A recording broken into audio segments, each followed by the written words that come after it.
If there's one thing I teach, and I want to remind you of it, it's really simple. Getting things is not going to make you happy. That's good news in a tough economy. It's a good reminder. It doesn't matter what you get. Doesn't matter whether it be money or opportunity. All those things might excite you for the moment. Even a relationship, as magnificent it may be, might be exciting for a while. But if you don't keep growing, that relationship isn't going to stay exciting. So the secret to real happiness is progress. Progress equals happiness. And if we can make progress on a regular basis, we feel alive. And that's why at the beginning of the year, we get this thing like, okay, I can have this fresh start. I could really do what my soul desires. I could expand. I could grow. I could improve. I could change. Or maybe better than change, I could progress. See, think about that. Progress is an aliveness to it, doesn't it? You don't have to work at changing. People say all the time now, well, I'm working on changing. Don't worry about it. You don't have to work on changing. Change is automatic. Your body's going to change whether you want it or not as the years go by. And no matter how hard you work, there's going to be some changes going on there. And the economy is going to change no matter what you want it to do. The weather is going to change. Relationships are going to change. Everything in life is always changing. We don't have to work on change. Change is automatic, but progress is not. So if you want to make real progress, then you really got to look at your life in a different way. You got to say, I got to take control of this process and not just hope it's going to work out like people do who make a resolution. Because really, isn't that what they're really doing at the beginning of the year? They're saying, well, here's my resolutions for the year, and they really basically tell you their wishes. It's their wish list. It's what they hope it all comes together. And then they call it a resolution, but they don't know what a resolution is. When you resolve something, to have a resolution is to resolve it. When you've resolved, this is how it's going to be. That's when you cut off any possibility except the thing you've committed to. It's like the old adage, if you want to take the island, you burn the boats. Because when you burn those boats, there's no going back. You're going to find a way to make things work. And most people, they're stating what they hope will come together. And if it doesn't happen, then they're disappointed, but they're not too disappointed because they're not too vested. What does it take to successfully create a lasting change in your life? To not only have a New Year's resolution you follow through on, but really have a lasting change? Well, the first step for lasting change is very much like making a New Year's resolution. Fundamentally, it's the same. The first step is you got to have a vision. A vision for what it is you really, truly want. Not what you think you want or what you should have. I mean, what are most people's New Year's resolutions? I'm going to stop eating sugar. I'm going to stop smoking. I'm going to lose 10 pounds. The problem with that is it's not very inspiring for most people. It's not telling you what you're going to get. It's only what you're not going to do. And it's kind of hard to have you move forward with that. A vision is about what you're here to create. A vision that really works is one that excites you. If you say, well, my resolution, my goal, my outcome for this month, this week, this year is to lose X number of pounds, that's okay, but it's not very compelling. It has to be a compelling vision. It's got to have something that has the power to pull you, not something you have to push yourself to do. Those are two different kinds of motivation. Push requires willpower, and willpower never lasts. What will last is pull. Having something so exciting, so attractive, something you desire so much that you have a hard time going to sleep at night and you get so up early in the morning to a rocket and take it to the next level. That's what you're looking to create. And that isn't easy to get.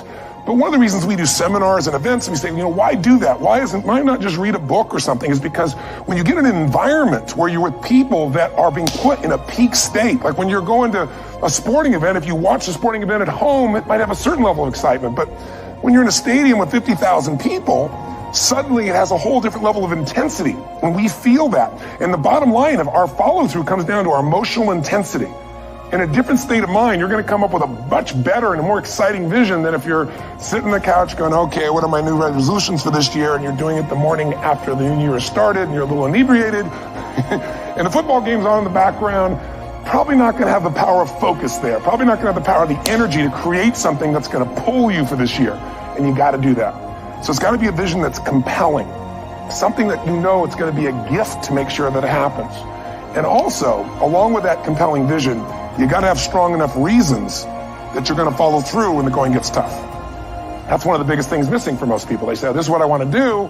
It's not very exciting. It's not very compelling. But most importantly, they don't have strong enough reasons to push themselves through what's going to be necessary to get that dream, to get that goal, when the inevitable challenges come up, when you're starving, hungry, and you're trying to go on a diet, right? When you got no time and you're stressed out and you haven't worked out still, and that's what you're supposed to do. when the economy gets tight and what you thought you're going to do doesn't work, and so you give up on the goal instead of finding another way to get there. You don't let the fear take you over if you've got strong enough reasons. Those reasons can be positive, or those reasons can also be negative. They can be, if I don't do this, this is what's going to cost me. And if I do this, this is what I'm going to gain in my life. Reasons come first, answers come second. If you get a compelling vision and you got strong enough reasons that will push you through the tough times, you're going to do things other people don't do. Instead of collapsing, even if you get off target, you won't go, oh, I blew it. You'll get right back on target, make the change, make things happen. And I know you've done this in many areas of your life. Just think about it again. I'm not teaching you something really new here today. I just want to remind you of what your soul knows. You got to change, you got to improve, and you got to go through a simple process fundamentally to make that progress. First step, vision that's compelling. Second step, make sure that there's strong enough reasons to follow through. Third step, you got to review it and feel it every day. I mean, anything. Have you ever had this happen in your life? Has there been anything in your life that you've ever wanted so badly? You were so desirous of it. You had such a hunger for it that you couldn't stop thinking about it. Could have been a career move, could have been when you were a kid, a car, it could have been a relationship, it could have been anything, but you were obsessed. You wanted to make this happen. You wanted to attract this to your life. You just wanted something. And you didn't even know how to get it. But it was so compelling to you. You kept thinking about it every day, envisioning it, imagining it, feeling it. And then stuff happened. And suddenly you started to attract people or situations to your life, and it just came together. Like, you didn't even have a total plan. It was just that it was so a part of your focus with so much intensity and emotion so often that it sensitized you to notice anything that could get you there. There's a part of your brain called the reticular activating system. For short, we call it the RAS. That part of your brain determines what you notice in the world. And it's really important because when you set a goal, when you get really clear on a vision, and there's strong enough reasons, and you review it enough, and it becomes a part of you, that part of your brain says, anything that relates to this, I need to notice. It's like, did you ever buy a certain kind of car, or maybe a certain outfit, and suddenly you see that car everywhere, or those outfits everywhere? You know, the cars were always around, but why do you see it now? Because your RAS knows this is important. This is part of my world now. Similarly, when you really get clear and it's compelling and you're reviewing it every day, got strong reasons, and you're reviewing it every day and you're feeling it, the brain becomes incredibly acute at noticing anything to get you to move forward. And so that's the power of this. So, you know, what do people do with a New Year's resolution? They come up with something they kind of want. It's not a compelling vision. They don't really have strong enough reasons, and they never review it again until they notice that they broke what they said they really want to have make happen, because they didn't really resolve. If you resolve, you got the vision, it's compelling, you review it daily, and you feel it, you envision it, and you experience it. Simple as it sounds. Now, ultimately, what is this really about? Ultimately, if you're going to have lasting change in anything, you're really talking about just raising your standards. I mean, I always tell people, if you want to know how to change your life, I give it to you in 3 words, boring as it sounds: raise your standards. What does that mean? Corny as it sounds. Raise your standards. Oh, thank you for the breakthrough thought, Tony. I'm glad I wasted my time watching this little email with you. But think about it. Lasting change is different than a goal. You don't always get your goals, but you always get your standards. Maybe it'll help you is to think about it this way. I try to explain standards to people with a different set of words. Think of it as everybody in life gets their musts. They don't get their shoulds. Like, think about it. Most people have a list of shoulds, don't they? Don't you have a list of the shoulds, things you should do, you should follow through on? I should lose some weight, I should work out more, I should make more calls, I should respond more rapidly to my email, whatever, you know? I should get into the office earlier, I should be, more confident, whatever your should list is. People love to have their should list be met, but it's kind of like New Year's resolutions. If it does, it's really exciting, but if it doesn't, which is most of the time, it's a little disappointing, but you kind of know it's not going to happen. But when you decide something is a must for you, an absolute must, when you cut off any possible, you say, I'm going to find the way, or I'm going to make the way. Human beings, when they resolve things, when they make a real resolution inside themselves, which is they raise the standard and they make it a must, they find the way. Think about it in your own life.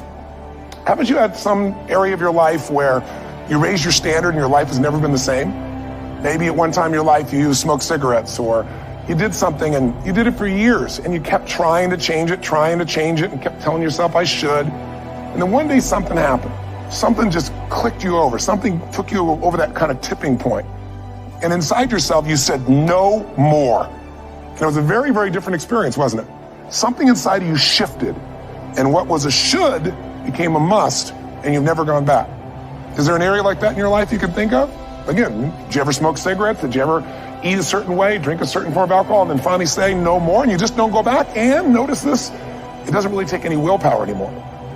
Because somewhere when we make this click, when we make something a must, we attach ourselves to it.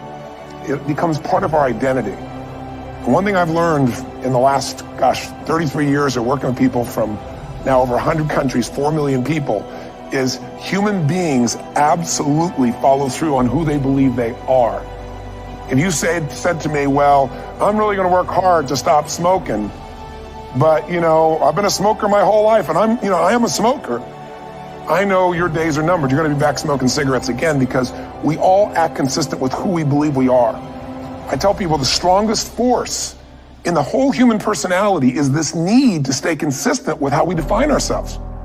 If you define yourself as somebody who is really conservative, you're not going to be crazy and act nuts unless you're really drunk or something, and then you can say it's the alcohol, when it's really just you finally getting permission to be yourself. The alcohol is your excuse. If you're a really crazy person, you act crazy, outrageous, playful. You don't act conservative because that's not who you are. Very often people say, well, I can't do that. I'm not that kind of person. And I always say to people, really, when did you define yourself? I mean, really, how many years ago did you come up with what you could and couldn't do in your life? How many years ago? Most people, if they really look at how they're living their life today, it's based on a set of standards, a set of beliefs that they made choices about 10, 20, 30 or more years ago.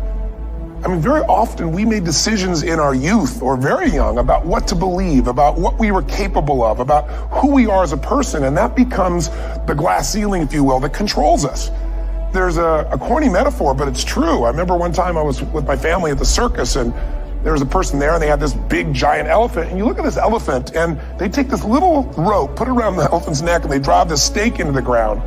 And I mean, you look at this and you know that elephant could rip down the entire tent with almost no effort. And yet the elephant doesn't struggle, doesn't try. Why? Because the elephant's conditioned. And they take that elephant and condition the elephant when it's a baby elephant. That's how they train them. When it's a little baby elephant and it doesn't have the power yet, they put a big rope around it and they drive this huge stake in the ground, and the elephant fights and fights and fights. And one day, finally, that elephant decides, I'm not capable of pulling this out. And once that becomes the definition of an identity of anyone, an elephant in this case, they don't even try anymore. It's just who I am, that's how it is, that's just the way it is in my life. I'd like to ask you to take a look at any place you've got a limitation and ask yourself, when did I decide to accept that limitation? And you may not even see it as a limitation, you might see it as just that's who I am. But so often in our lives, we've adapted to be a certain way so that we don't fail or so that people will like us or respect us, but it's not necessarily who we are. Joy comes when you're spontaneous. It's really hard to be truly happy when you're not being yourself. And most of us have no clue who we are. And so a big part of my work, if you've ever been to an event, is to get people to do things spontaneously without thinking, because that's when the real you shows up. That's when the energy comes alive. And when you do that, when you start to connect to your true nature, suddenly there's energy available for you to set a higher standard for what you want in your life. That's what this is really all about. And when I talk about standards, when I talk about, shoulds versus musts, think about your own life. I know there have been areas in your life where some point in time you just shifted and you raised the standard and your life changed. Because whatever people have their identity attached to, they live. We live who we believe we are. That's just how it works. It's just kind of like, I'll give you an example. Look at your physical body. Your physical body today is an absolute reflection of only one thing, not your goals, not your desires, but your standards. The identity you have for yourself. If your standard is you're an athlete, then there's a certain amount of strength, a muscle tone, and energy that's available in your body on a regular basis because that's who you are. And so you do whatever's necessary to maintain that identity. Again, the strongest force in the human personality is this need to stay consistent with how we define ourselves. Because if you don't know who you are, you wouldn't know how to act. Once you lock in on that identity, your brain finds a way to keep you there. If you say, man, I'm overweight, I've always been overweight, I'm big boned, and that's the story you got, then you're going to always find a way to get back there. That's your settling point. That's your identity. That's where things lock in.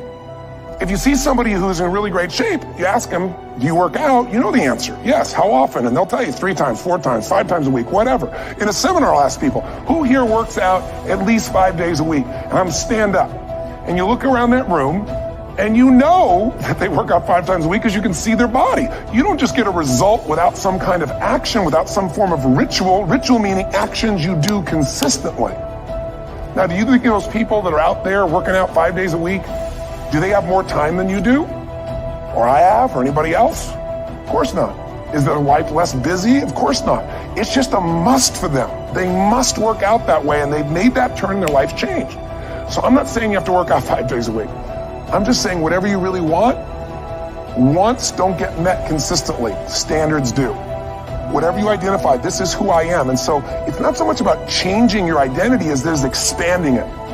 You know, deciding that, instead of your goal is to lose 10 pounds, which is not compelling, what if your vision was to get back to my fighting weight?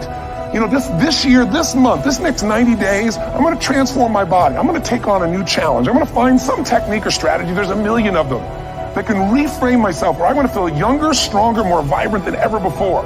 Here's my reasons. Because I want the energy to really make my life work. Because it's tough out there and I want to be stronger than I've ever been before.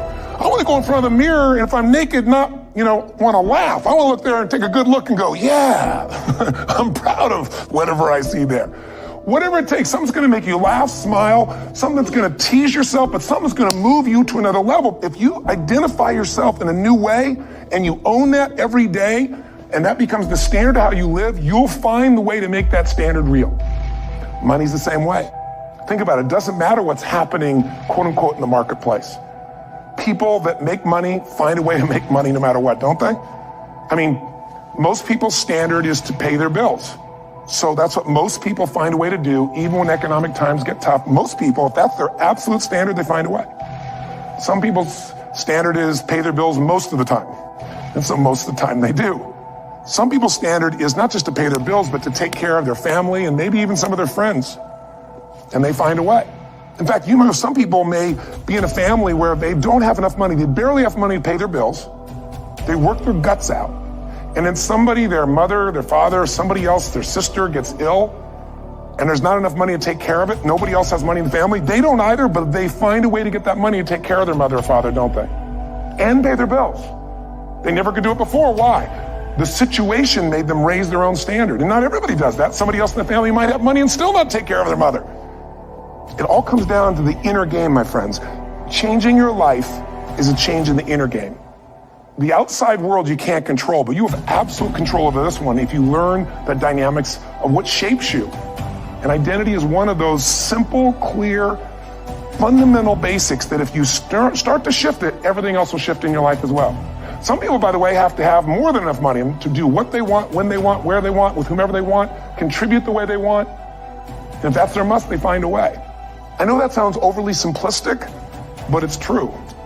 Somebody once said you could take all the money in the world out of the hands of everybody, out of all the wealthy people in the world who are really successful, give it to other people. It wouldn't take too long. Those people would have it back in their hands. It's not because they're manipulative. It's because they have a standard. Some are manipulative, don't get me wrong, but they got a standard of what they're going to find a way to make happen. I'm just simply saying to you, take those 3 magic words and live them. Raise your standard. And if you really want to do it, then I'll tell you the most important secret. Have you ever done this? Have you ever told yourself you're raising your standard? Okay, I'm going to go make this happen. I'm going to go make this much money. I'm going to transform my kids. I'm going to create the ultimate relationship in my life. I'm going to transform my body, whatever it is. And then you don't have strong enough reasons and you don't use it. You don't follow through. It's because you didn't back up your standards with what makes those standards real, and that's rituals. Rituals are where the power is. Whenever we do our Robbins results coaching, and we say Robbins equals results, the way we get results with people, it's the same way if you listen to my Ultimate Edge program, or back in the old days, Personal Power, or if you went to one of my seminars. You know what I do is I take these huge challenges you got and we break them down into little bite-sized steps. Little things you do each day that after you do them, you get so much momentum that it's easy to succeed. You're not overwhelmed. You have these victory day after day after day on little things. If you went to Ultimate Edge, I'm sure you learned about the hour of power, or the 15 minutes to be able to be fulfilled, or 30 minutes to thrive, where you literally just condition your body and emotion with a couple little rituals So it doesn't matter what's going on in your world. You feel that strength, and it's not fake. It's not some pump up. It's coming from inside you, and it works. Rituals define us. See, all the results in your life are coming from your rituals. They start with a standard and then have rituals that follow it up. Like, for example, if you are where you want to be physically, you have very different rituals than if you're not where you want to be physically. If you're overweight, you and I both know you got a different ritual than if you're physically fit. Completely different. You get up in the morning, what's the first thing you do if you're fit? Your shoes are there, you roll over. Doesn't matter how you feel, you put on your shoes, you lace them, you start walking, or whatever that ritual is. If you're overweight, you roll over and you have a very different ritual. You might roll over several times to turn the alarm clock off. You go in and get your mocha, smocha, whatever, special coffee. You stop by at Starbucks, or whatever the case may be. You have your nice sugar muffin. It's supposed to be really nice for you. Whatever you do, it's a different ritual. If you have a great, passionate relationship, you have very different rituals in how you come home than if you have a lousy relationship. You come home and the first thing you do is you're tweeting somebody, or you're emailing, or flipping on the news, or you don't even come home. And what are the rituals? Whenever I study people that are successful, what I look for is what's the standard they hold themselves to? And then what are all those little rituals that add up? Because think about it.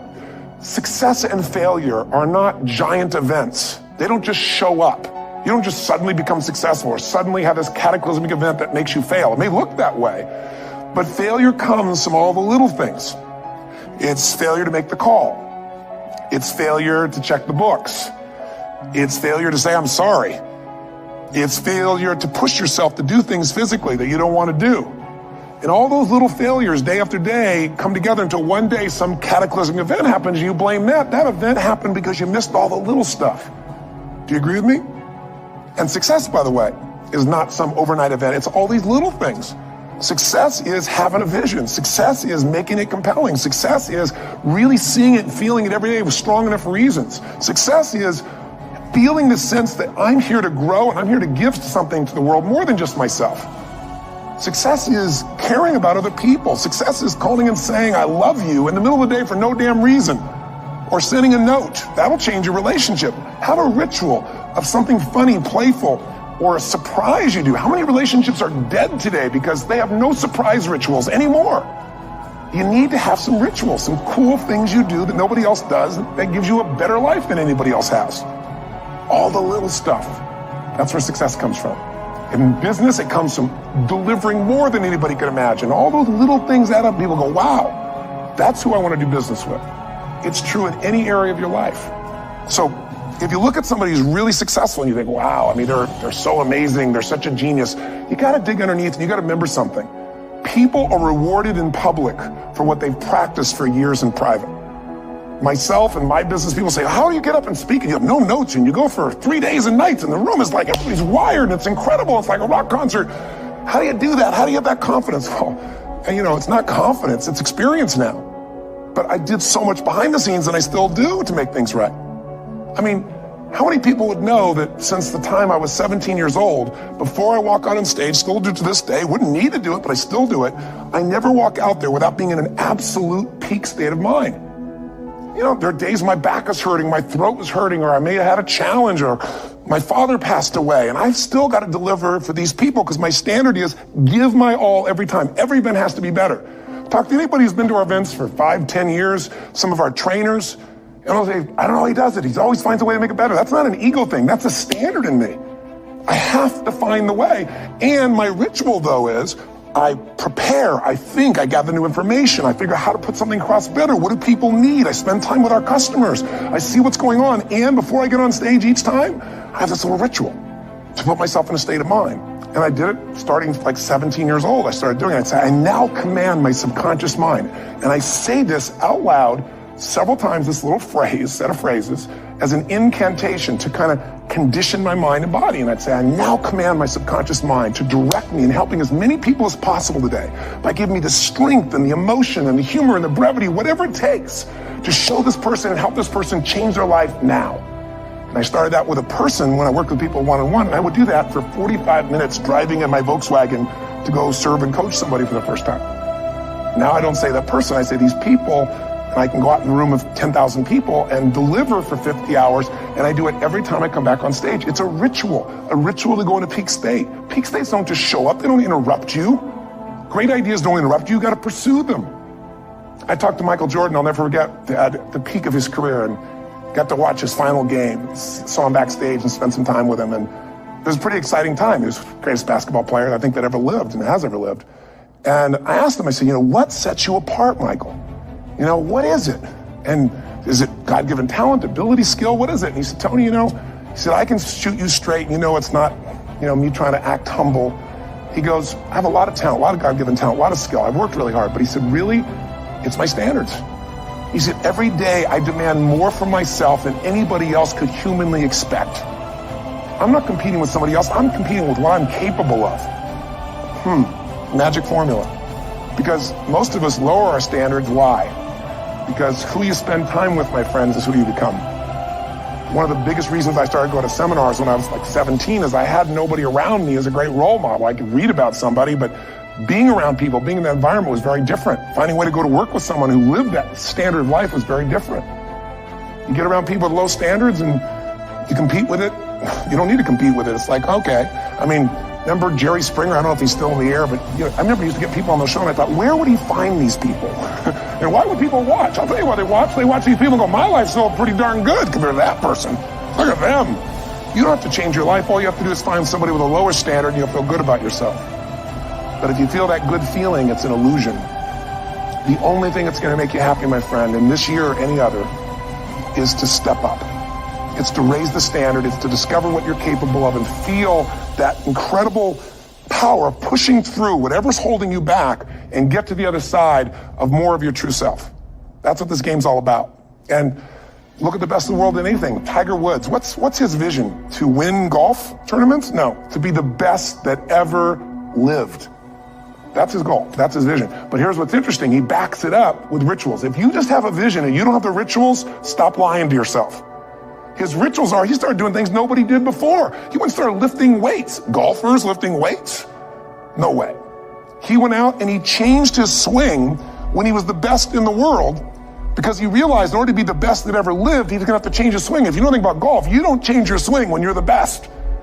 And he went and retrained himself because he has different rituals than other golfers. Now many people are modeling his rituals to get better. It's amazing. You look at somebody like Michael Phelps, the 2008 swimmer, won 7, only 2 people, I think, in history, if I remember correctly, that have gotten 7 gold medals in one session. And here's a guy, he's got number 6 under his belt, and he's exhausted, and he's going in for that final swim. I'm sure you remember. And how does the guy win? By 1/100th of a second. Do you think that was some massive skill that got him over the top? Or was it a standard that says, this is who I am? I am the champion. And no one is taking this from me. And somehow in those final milliseconds, 100th of a second, he pushed himself just beyond his competitor. But you know about Michael Phelps? What allowed him to be able to push beyond that moment is his rituals. Go study the guy. Most people who swim have these unbelievable workouts. He does 2 and 3 of those workout sessions a day. All the other swimmers in the beginning thought he was insane. You can overtrain, you can't do that, it's not physically possible. But he had a standard and the rituals to back it up.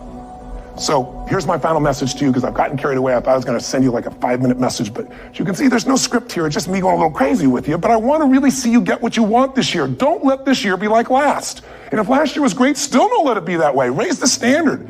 If your life is perfect and extraordinary, you darn well know you're not gonna be happy unless you keep making it better. That's what makes us feel alive. It's not what we get that make us happy. It's who we become and what we're able to give because we become more. That sense of contribution is what creates the deepest meaning. So here's my assignment for you if you want one. If you want to go from conversation to some action, here's a simple thing to do. What's an area of your life right now that you really want to improve? What's an area that's important to improve? If your body's great, how about your career? If career's great, how about your relationships? Intimate one especially, or your kids, or your relationship with your creator, your spiritual side of your life. Or is it your finances? Figure an area that really matters. Decide on that area. Number 1, write down what your life is like in that area right now as specifically as possible. So you might say, well, I'm 13.5 pounds overweight, whatever the weight is, whatever the situation is, or my body fat's like this, or I wake up exhausted in the morning, and you write the truth of where you are right now. So you're real clear. Or I'm not in a relationship. I say I want a relationship, but I'm not in one, and I don't seem to find them. All the good ones seem to be gone is my belief. And I really do want one, but I don't have it. Whatever your definition. Or I'm in a relationship, and God, I wish I wasn't in a relationship. I'm planning my escape. Wherever you are. Or I have a wonderful relationship. We love each other, but there just isn't enough passion. Just write the truth of where you are. The area you want to change, but write how it is. And then the second step is, this is where you got to be really honest with yourself. What are the rituals that have put me there? Because whatever results you're getting, even if you don't like the results, there's some rituals that are keeping you in that place. There's some rituals of what you eat or don't eat, how you move or don't move, how you sleep or don't sleep. There's some rituals in the lack of variety or spice or energy or focus in an area. There's something you're doing, and it's usually not one thing, it's a bunch of little things that you kind of do consistently whenever you think about getting in a relationship, whenever you think about working out, whenever you think about money. You get yourself in a state of overwhelm. You start thinking about all the things you can't control. Just write down all the rituals you have, and then here's the third step. What do you want? What's your vision? And be really specific. I want to be my fighting weight. I want to be the strongest I've ever felt. I'm going to turn whatever it is, be specific. And then, last step, number 4, what are the rituals that'll get you there? What would you need to do differently each morning if you're going to be that kind of energy, that kind of strength? How often would you work out? What days would you work out? What time? A ritual is something you do consistently, usually at a specific time, so it becomes automatic. Let me tell you something. Willpower doesn't last, but rituals can last a lifetime. I bet you have some rituals in your life right now you've been doing for years, even though some of them don't serve you. I'm just saying, wake yourself up. If you want a new year and a new life, you don't need to start on January 1st. Start today. Start with this little video. And just begin to see what happens and see how easy it is to just do a few little rituals. Don't do them all, just do 2 or 3 new things. And you know what happens? You'll get momentum. Because once you discipline yourself in one area of your life, you feel yourself doing it in other areas as well. And I always say something that my original teacher taught me. I always remind people, there's always 2 pains in life. There's the pain of discipline, or there's the pain of regret. And discipline weighs ounces, as my friend Jim Rohn taught me. Regret weighs tons. You don't want to have regret. So right now, what do you want to change? What's it really like? What are the rituals that got you there? That'll take a little homework. If you're not sure, ask the people around you. They'll tell you what your rituals are. What do I really want in depth? What are the rituals that'll get me there? And then get yourself to start a few of those actions and lock them in place. If I can help you in any way, we're here as a company to support you. Come have an event with us. Come to Unleash the Power Within or Master University, or get a coach. You can get a free coaching session if you call our company and click on something on this. Will probably have something on it, or get a product, or don't do anything with us, but do something with somebody, starting with you. If you make the changes in yourself, you're going to be proud this year, and no amount of money or accolades from other people can mirror the feeling of being proud of knowing you've taken back control of your life, or you've taken a great life to another level. Because once you do that, you have something you can give other people, whether it be your kids or your friends or your family. And ultimately, that's what life's about. So thanks for listening. I don't know how long I went here, but I hope this has been helpful for you. I just thought it's a new year, and I want people to be able to truly create a new life. And until I see you again, hopefully soon, or gets a chance to meet you, live strong and live with passion. And of course, God bless you. Happy New Year.